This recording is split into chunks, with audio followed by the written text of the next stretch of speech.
Hello and happy Friday. Meteorologist Laurann Robinson here with your forecast. This afternoon is going to be another hot one, but as you can see from my live look outside over downtown Denver, it's a bit smoky out there as well. Not from any local wildfires, but we do have some fires in a couple neighboring states that are blowing through, and you can really just again see that from our live look outside. But that's not going to do too much to keep all of the heat out of the area, because we're going to see another day in the upper 90s. A lot of the state could even see those triple digits today, but right now we're at 91 degrees. I think here in Denver we might max out near around 98, maybe 99 degrees, but something to note, we did set this record for this date just last year at 100 degrees, so we'll be just a few degrees from hitting that possible record, maybe even squashing that possible record that we had from last year. So we're going to continue to watch for that as we go through the rest of the afternoon. In the meantime, it's just going to be hot. 91 degrees. We have winds coming in from the southeast at around 18 miles per hour.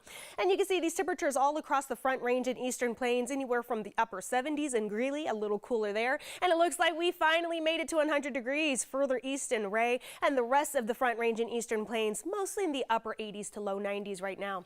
The high country in the upper 60s, 70s, low 80s, and then we're seeing those 80s and mid 90s as you make your way further west. 94 right now out in Grand Junction. Now, along with that heat, we do have a few advisories this afternoon. One of them is a heat advisory. This does include Denver, further north through Fort Collins, and making its way toward the northeastern corner of Colorado. And that's because these areas in yellow could see these temperatures all the way anywhere between 95 to 102 degrees as we go through the rest of this afternoon. So if you are going to be there, you want to make sure you limit your time outside and stay hydrated. Another reason to possibly limit that time outside, if you're in one of those sensitive groups, we have another air quality alert that'll be in effect until 4 o'clock today, and it could be renewed for another 24 hours. We're going to continue to watch for that, but this is going to be for ground ozone, and we're just going to watch for the heat to really make that worse as we go through the rest of the afternoon.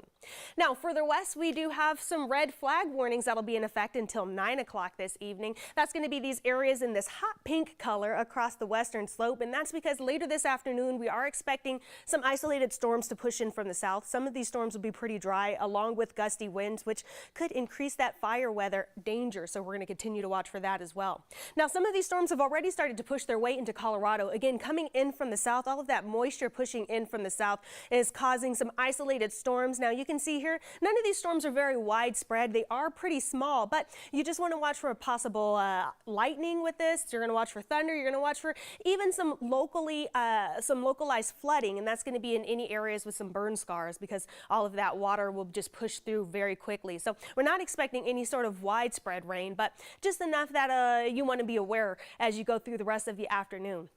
Something else to be aware of, most of these storms are looking like they're going to stay in the western half of the state, maybe the high country and then off into the western slope. Denver might see a very brief rain shower push through, but the rest of the eastern plains likely to stay sunny and dry as we go through the rest of the day. So we're going to continue to just watch for this across the western half of the state as we go through the rest of our Friday. Everything starts to calm down a bit overnight, and then by Saturday, we start to see another round of scattered showers, isolated storms. We do have a couple of darker colors there across the southwestern corner of the state, but right now, nothing looking to be too bad. We don't have any marginal or severe outlook here, so we're just going to watch for those thunder showers to be pretty short-lived, but that doesn't mean that you want to take them too lightly. Again, if you're going to be further west, you want to watch for that increased fire danger there. The rest of us, though, we're going to see those temperatures back in the upper 90s, some areas even making it into the triple digits.